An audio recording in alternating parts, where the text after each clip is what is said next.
From AccuWeather.com, this is AccuWeather Daily, a brief host-read article. It's weather news in a nutshell. Erin has now gained hurricane status, and it will rapidly intensify into a powerful storm over the weekend.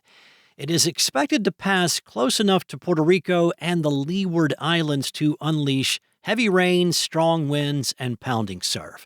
AccuWeather meteorologists are saying that a turn toward the west-northwest is likely before Erin reaches the islands. However, if that turn occurs later than expected, the threat of more significant impacts, including flooding and damaging wind, will increase.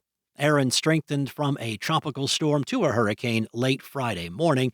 It currently has sustained winds of 75 miles per hour, and it's located about 460 miles east of the Leeward Islands.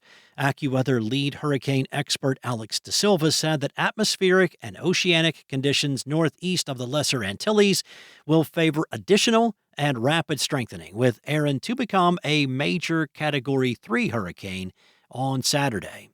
Erin is forecast to rapidly intensify into a Category 4 on Sunday. Now, as Erin strengthens, its wind field, heavy rain, and thunderstorm activity will expand, covering a larger area. According to the AccuWeather Real Impact Scale for hurricanes, the projected impact on the Northern Caribbean currently rates less than 1. Now, bands of rain may produce torrential downpours and gusty winds, even though the eye of the storm is expected to pass north of the Leeward Islands and Puerto Rico.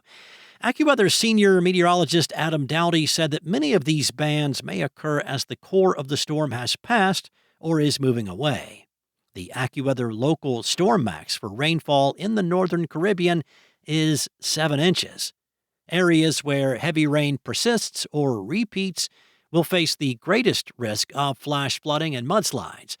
Wind gusts may be strong enough to cause minor property damage and trigger some power outages. The AccuWeather local storm max for wind gusts in the Northern Caribbean is 80 miles per hour. De Silva warned, do not underestimate the power of a major hurricane, even passing offshore. These massive storms produce very rough surf and lethal rip currents that can impact beaches hundreds of miles away. Very large swells near and north of the islands will create dangerous conditions for both small craft and large ocean-going vessels.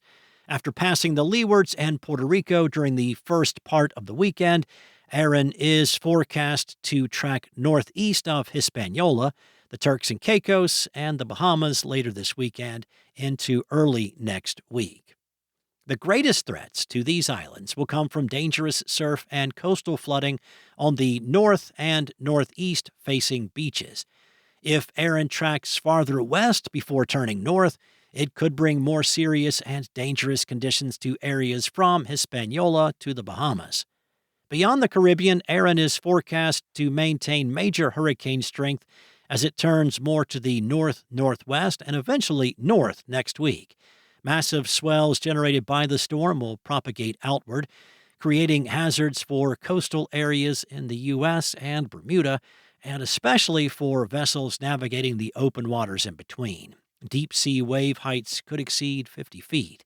Just as the prolonged westward track would increase the risk of direct impacts in the Northern Caribbean, the same delay in the northward turn could bring Erin much closer to parts of the eastern U.S. Farther out in the Atlantic, additional areas are still being monitored for development and possible impacts in the weeks ahead. That's all for now. For the latest on Hurricane Erin, check out AccuWeather.com. And for your local forecast at your fingertips, download the AccuWeather app. Enjoy the rest of your day. Be safe. I will be back on Monday with more from AccuWeather.